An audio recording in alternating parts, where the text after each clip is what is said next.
आदाब, नमस्कार, सत श्री अकाल, गुड इवनिंग। मेरा नाम नूर आलम और आप सभी का भारत के सबसे बड़े लर्निंग प्लेटफॉर्म अनअकैडमी पर बहुत बहुत स्वागत है। दोस्तों, आज की इस वीडियो में एक बहुत ही इंपॉर्टेंट टॉपिक पर चर्चा करने जा रहे हैं, जिसका टॉप आपने देखा भी होगा कि मेंस में एक आपका टॉपिक है आर्ट एंड कल्चर। साथ ही साथ मेंस में तो है ही, उससे ज्यादा आपका इससे पीटी यानी प्रीलिम्स में भी इससे बहुत सारे क्वेश्चन पूछे जाते हैं। तो एक छोटा सा वीडियो जहां पर आपको लगभग आपको एक सवाल यहां से मिलना लगभग मान के चलिए तय रहता है, तो हमने सोचा क्यों ना इसको कर लिया जाए, और वो भी आपको एक बहुत ही मतलब इजी वे में, ताकि आपको यहाँ रट्टा लगाने की जरूरत इसमें ना पड़े। तो टॉपिक ये है, जैसा आप देख पा रहे होंगे, भारत में मंदिर निर्माण की शैलियां। जब हम भारत में मंदिर निर्माण की शैलियों पर बात करते हैं, तो भारत में मंदिर निर्माण की शैलियों को पढ़ने से पहले हम लोग मंदिर के साक्ष्य नहीं कह सकते, मंदिर के निर्माण प्रक्रिया कहां से शुरू हुई, कब से शुरू हुई, उस पर भी थोड़ी सी बात कर ले। अगर आप देखेंगे तो मंदिर निर्माण के साक्ष्य नहीं, मंदिर निर्माण के जो हमें सिलसिला शुरू होता है वो गुप्त काल से मिलना शुरू होता है। यानी अगर आप कभी हड़प्पा सभ्यता के बारे में अगर आपने पढ़ा होगा, और जरूरी पढ़ा होगा जब आप एग्जाम दे रहे हैं, तो उसमें आपने देखा होगा, उसमें लिखा होता है कि हड़प्पा सभ्यता में मंदिर के कोई भी साक्ष्य नहीं मिलते। ठीक, मूर्ति के मिलते लेकिन मंदिर के साक्ष्य नहीं मिलते, ऐसा आपने देखा होगा, वहां लिखा होता है। तो अगर हम लोग गुप्त काल की बात करें, तो यहां से मंदिर निर्माण के जो है एक प्रक्रिया शुरू होती है, और यहीं से इसके साक्ष्य मिलना होते हैं। और खास तौर से गुप्त काल के उत्तर गुप्त काल में अगर देखा जाए तो यहां से शुरू होते हैं। दूसरी बात, भारत में जितने भी प्रकार के मंदिर मिलते हैं उनको अगर मोटे तौर पर देखा जाए तीन श्रेणियों में बांटा जाता है। एक शैली जो होती है जिसे हम लोग कहते हैं नागर शैली, दूसरी कहलाती है बेसर शैली, और तीसरी कहलाती है आपकी द्रविड़ शैली। आखिर कौन सा मंदिर किस शैली का बना हुआ है, कहां बना हुआ है, किसने बनवाया, ये इनसे तमाम तरीके के प्रश्न आपके एग्जाम में मिलते हैं। तो हमने सोचा जब यहां से प्रश्न मिलते ही हैं, तो क्यों ना इस पर एक बिल्कुल एकदम रिसेंटली अप्रोच के साथ इस पर एक वीडियो बनाया जाए, ताकि आपके एग्जाम में आपको इससे फायदा मिले। तो आइए देखते हैं। सबसे पहले आपको बता दें कि जैसे आपने देखा होगा, मंदिरों की संख्या बहुत है, आप याद नहीं रख सकते कि कौन सा मंदिर द्रविड़ शैली का है, कौन सा नागर शैली का है, कौन सा बेसर शैली का है। तो उससे बेहतर ये होगा कि आपको यहां पर ये ध्यान रखना है कि हम आपको एक ज्योग्राफी के तरीके से आपको बताएंगे कि आखिर आपको याद रखने में ज्यादा बहुत आसानी होगी। तो जैसे अगर हम लोग बात करते हैं नागर शैली, तो नागर शैली के मंदिरों का जो प्रचलन है वो हिमालय से लेके विंध्याचल के बीच में जितने भी एरिया है इंडिया का, उसमें जितने भी मंदिर मिलेंगे वो सब नागर शैली के होंगे।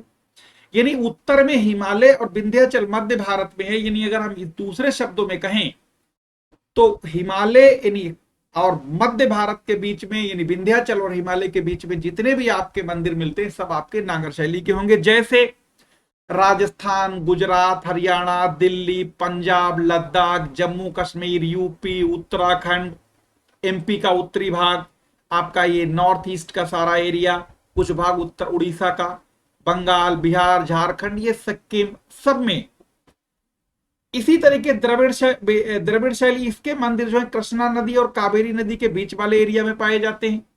और बेसर शैली का मतलब द्रविड़ और नागर शैली के बीच का ये हिस्सा। हम आपको इसे मैप पर बताएंगे ताकि आपको इसे याद रखने में आसानी हो। तो सबसे पहले बात करते हैं नागर शैली की। देखो, अगर आपसे यहीं से एक सवाल पूछे कि भारत में सबसे ज्यादा मंदिर किस शैली के मिलते हैं, तो आपको बिना किसी झिझक के ये बताना है कि भारत में सबसे ज्यादा मंदिर जो है वो नागर शैली के मिलते हैं, पहली बात। दूसरी बात, जो नागर शैली के मंदिर हैं वो नगरों में सबसे पहले मिलना शुरू हुए, इसीलिए इसका नाम नागर शैली में पड़ गया। इन्हीं इन मंदिरों की निर्माण की शुरुआत नगरों से हुई, इसलिए ये नागर शैली कहलाई।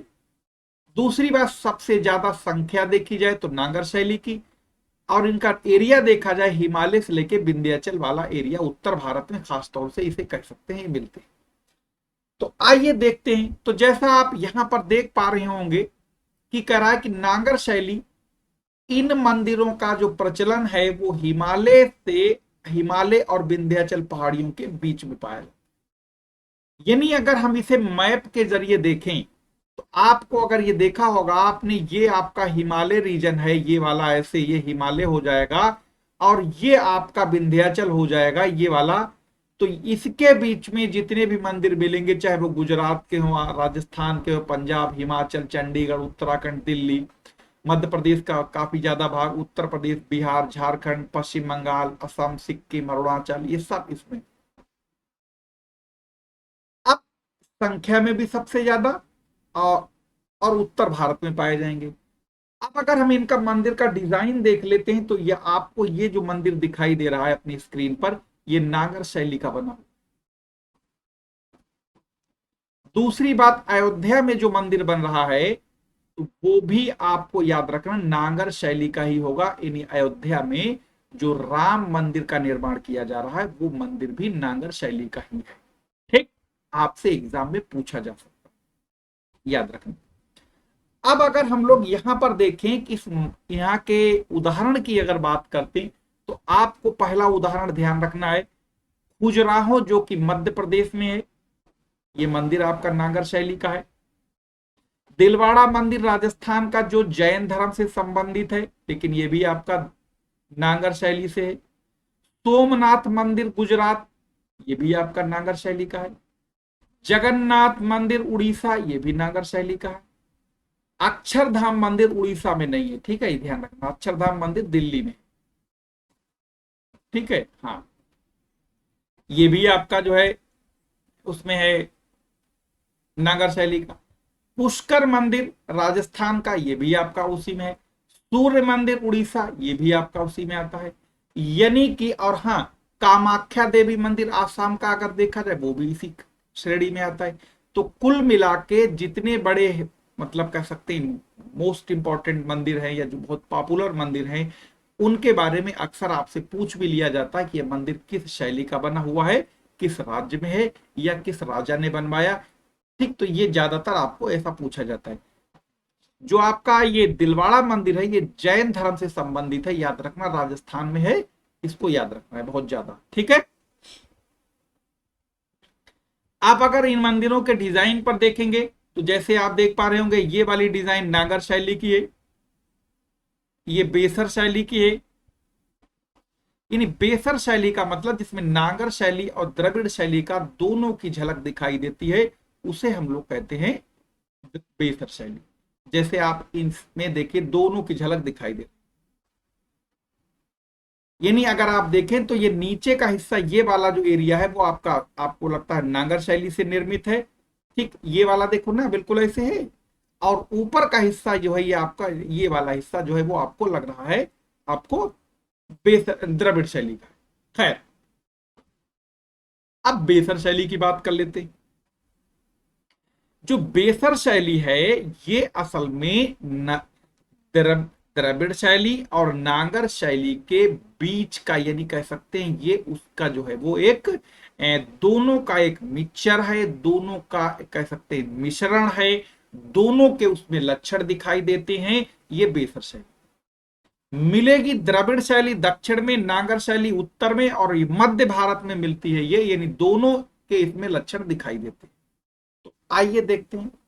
जैसा आपसे बताया गया कि विंध्याचल और कृष्णा नदी के बीच का जो प्रदेश है पूरा भारत में, वहां पर आपको ये द्रविड़ शैली दिखाई देगी। कृष्णा नदी आपकी देखो ये बहती है, ये ऐसे कृष्णा नदी आती, विंध्याचल आपका ये है, तो इसका मतलब ये विंध्याचल हुआ, ये कृष्णा नदी हुई। इन्हीं के बीच वाला एरिया, खासतौर से महाराष्ट्र, तेलंगाना, छत्तीसगढ़ का दक्षिणी हिस्सा, उड़ीसा का दक्षिणी हिस्सा, आंध्र प्रदेश, ये थोड़ा सा हिस्सा कर्नाटक का, ये आपके सब काहे से भी कौन से वाले दिखेंगे, बेसर शैली।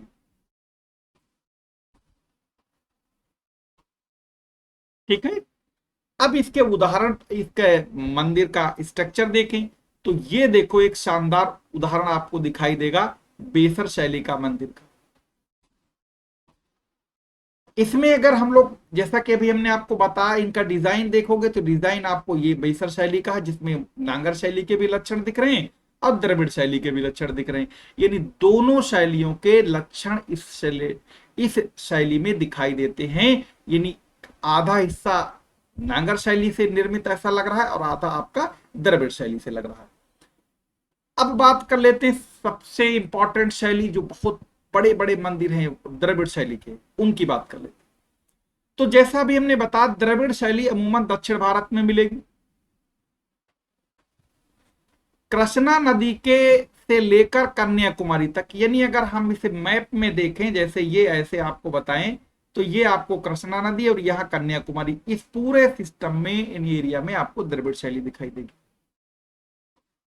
इस द्रविड़ शैली के अगर हम लोग बात करते हैं मंदिरों की, जैसा हमने कहा अभी आपको, तो यहां पर आपको अभी बताई थी कृष्णा नदी है, ये महाबलेश्वर से निकलती है,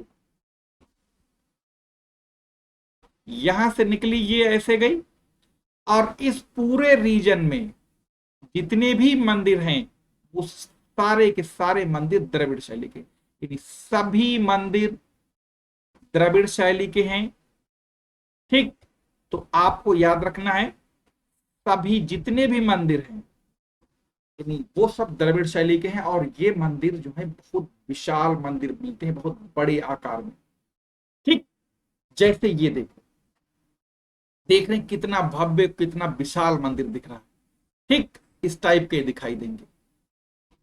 अब जैसे आप देख पा रहे होंगे, कह रहा है यहां पर लिखा भी है कि कृष्णा नदी से लेकर कन्याकुमारी तक पाए जाएंगे। अब इसके अगर हम लोग उदाहरण की कुछ बात करते हैं, तो उदाहरण में एक बृहदेश्वर मंदिर, जो कि शंकर जी का मंदिर है, ये तंजौर में है। तंजौर आपका तमिलनाडु में, और ये जो तमिलनाडु में है, इसमें याद रखना ये यहां पर आपको कावेरी नदी के किनारे बसा हुआ है तंजौर। महाबलीपुरम मंदिर, ये भी तमिलनाडु में है। सबरीमाला मंदिर बहुत चर्चा में रहता है महिलाओं के प्रवेश को लेके, ये आपका केरल में है।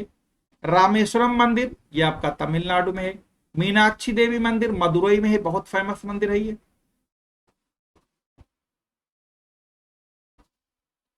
और तिरुपति बालाजी आपका आंध्र प्रदेश में है। तो कहने का मतलब, ये जो मंदिरों के उदाहरण थे, आपको एग्जाम में कहीं न कहीं आपसे पूछे जाएंगे, आपको याद रखना है। ये बहुत बार पूछे गए हैं, इसलिए बिल्कुल एकदम आपको अलर्ट मूड में रहना है, क्योंकि यहां से आपके सवाल मिलना लगभग तय है।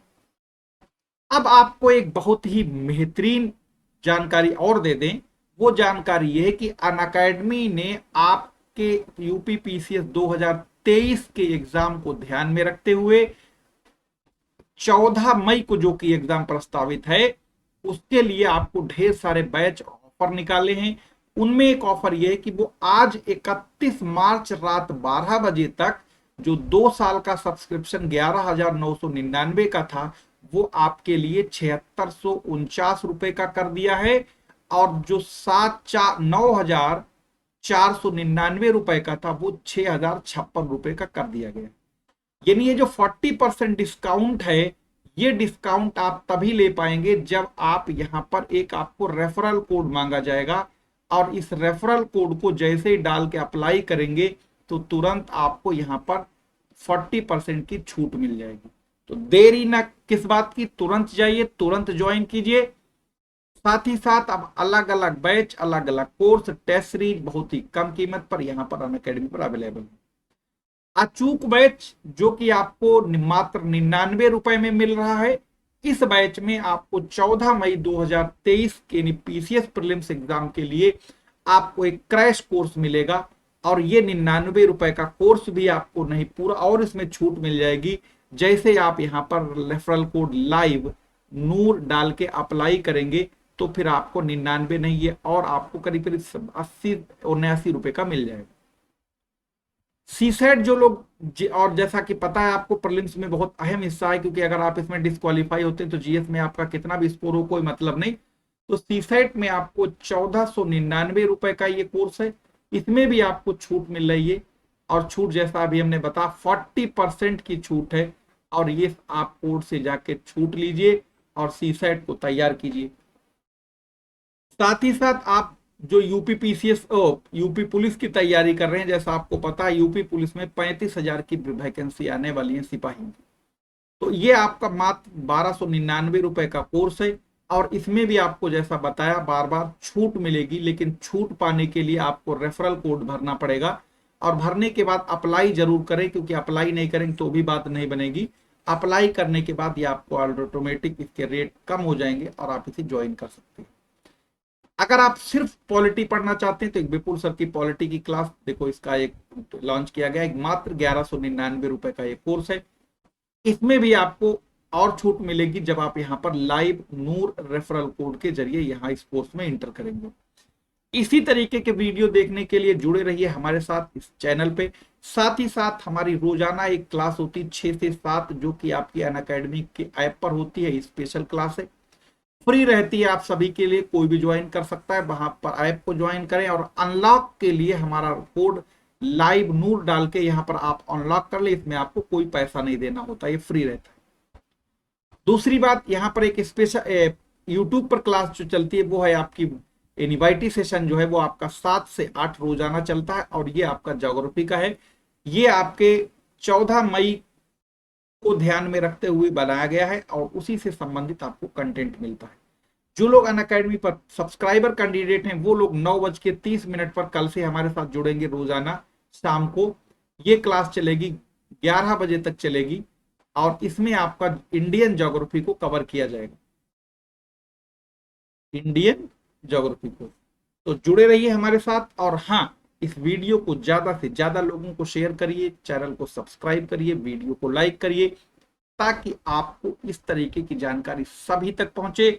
और आप अनअकैडमी का अगर आप डाउनलोड नहीं किया तो आज डाउनलोड करिए, यूपीपीएससी कैटेगरी सेलेक्ट करिए, सर्च करिए, हमको वहां पर मिलेंगे। आपको हमारे फॉलो कीजिए और तुरंत आपको यहाँ पर क्लास स्टार्ट करिए। मिलेंगे फिर किसी नए वीडियो में इसी तरीके की इंपॉर्टेंट जानकारी के साथ, तब तक के लिए धन्यवाद।